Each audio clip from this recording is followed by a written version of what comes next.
PMCയിൽ CPIയെ അനുനയിപ്പിക്കാൻ CPIM. തിങ്കളാഴ്ച ചേരുന്ന CPI എക്സിക്യൂട്ടീവിന് മുമ്പായി സമവായത്തിലെത്താനാണ് ശ്രമം.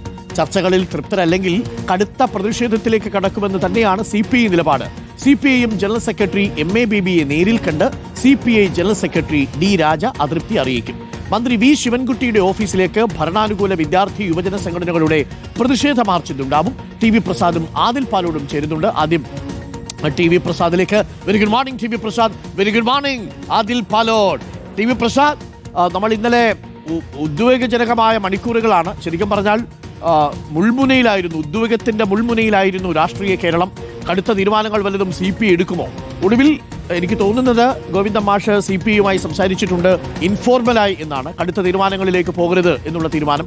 ചില മന്ത്രിമാരൊക്കെ വേണ്ടി വന്നാൽ രാജിവെക്കാനും ഞങ്ങൾ തയ്യാറാണ് എന്നൊക്കെ അറിയിച്ചിട്ടുണ്ട്. പക്ഷേ അതൊന്നും ഇപ്പോൾ വേണ്ട, അതൊക്കെ എക്സിക്യൂട്ടീവിന് ശേഷം മതി എന്നാണ് CPI സെക്രട്ടേറിയറ്റ് ഇന്നലെ എടുത്തിരിക്കുന്ന തത്വത്തിലുള്ള തീരുമാനം. അപ്പോൾ ഇനി 2 ദിവസങ്ങൾ കൂടിയേ ഉള്ളൂ. ഈ ദിവസങ്ങൾക്കിടയിൽ നിർണായകമായ ചർച്ചകൾ നമ്മൾ പ്രതീക്ഷിക്കുന്നുണ്ട്. ഏതെങ്കിലും തരത്തിൽ അല്പമെങ്കിലും പിന്നോട്ട് പോയില്ലെങ്കിൽ, കാര്യമായ ഉറപ്പ് കിട്ടിയില്ലെങ്കിൽ CPIക്ക് തലയുയർത്തി നടത്താനും പറ്റില്ല. അപ്പോൾ അതുകൊണ്ട് വഴങ്ങുന്നില്ല CPI. പക്ഷേ കടുത്ത നിലപാടിലേക്ക് CPI പോകാനുള്ള സാധ്യത മങ്ങുകയാണോ TV പ്രസാദ്? Good morning.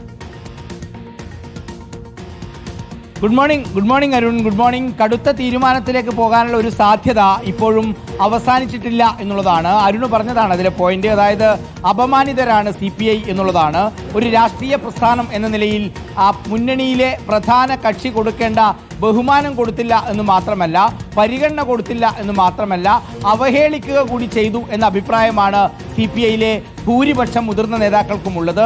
അതുകൊണ്ട് തന്നെ ഒരു വൈകാരികമായി വളരെ പെട്ടെന്ന് പ്രതികരണം, ഒരു നടപടി എടുക്കുന്നില്ല എന്നുള്ളതാണ് ഇന്നലത്തെ CPIയുടെ തീരുമാനത്തെ നമ്മൾ വിലയിരുത്തേണ്ടത്. അതായത് ഒരു പക്വമായ തീരുമാനം എടുക്കുന്നു. കാരണം 2 തവണ മന്ത്രിസഭാ യോഗം സമഗ്രമായി ചർച്ച ചെയ്ത ഒരു വിഷയം, ഒപ്പിടില്ല, മന്ത്രിസഭയുടെ അനുമതിയില്ലാതെ ഒപ്പിടില്ല എന്ന് തീരുമാനിച്ച ഒരു വിഷയം, LDF ചർച്ച ചെയ്യാം എന്ന് തീരുമാനിച്ച ഒരു വിഷയം, അത് ഇവരാരും അറിയാതെ വളരെ പെട്ടെന്ന് പോയി ഒരു ചർച്ചയുമില്ലാതെ ഒപ്പിട്ടു എന്നുള്ളതാണ് ഇതിലേറ്റവും ഗുരുതരമായ ഒരു കാര്യം. അതുകൊണ്ട് തന്നെ CPMന് 2 ദിവസത്തെ സമയം കൊടുക്കുന്നു.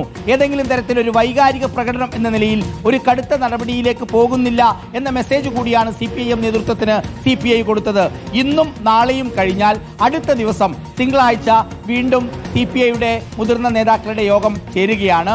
ആ യോഗത്തിൽ എന്താണ് തീരുമാനം എന്നുള്ളത് CPIMന്റെ സംസാരം പോലെ ഇരിക്കും. അരുൺ, യഥാർത്ഥത്തിൽ ഈ പദ്ധതിയിൽ ഒപ്പിടുന്നതിന് മുമ്പ് നേരത്തെ തീരുമാനിച്ചതുപോലെ ഒരു ഉഭയകക്ഷി ചർച്ച, അതല്ലെങ്കിൽ മുന്നണിയിൽ ഒരു വിശദമായ ചർച്ച, ഇത് രണ്ടും ഉണ്ടായിരുന്നുവെങ്കിൽ ഒരുപക്ഷെ CPI ഹാപ്പി ആയേനെ. കാരണം പല തീരുമാനങ്ങളും CPIക്ക് അനുകൂലിക്കാൻ പറ്റുന്നതല്ലാതിരുന്നിട്ടും പല ഘട്ടങ്ങളിലും CPI ഈ മുന്നണിയെ പിന്തുണച്ചിട്ടുണ്ട്.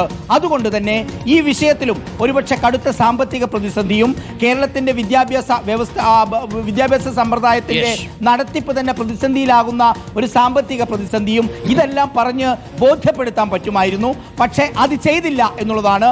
അതുകൊണ്ട് 2 ദിവസം സമയം കൊടുക്കുന്നു. ഈ 2 ദിവസത്തിനകത്ത് CPM എന്തു പറയുന്നു എന്നുള്ളിടത്താണ് പ്രശ്നം. പണത്തിന് വേണ്ടി നയത്തെ പണയം വെച്ചത് CPI അംഗീകരിക്കുന്നില്ല. അതുകൊണ്ട് ഈ 2 ദിവസം പ്രധാനമാണ്. തിങ്കളാഴ്ച വരെ നമുക്ക് കാത്തിരിക്കേണ്ടിയും വരും. ഓക്കെ.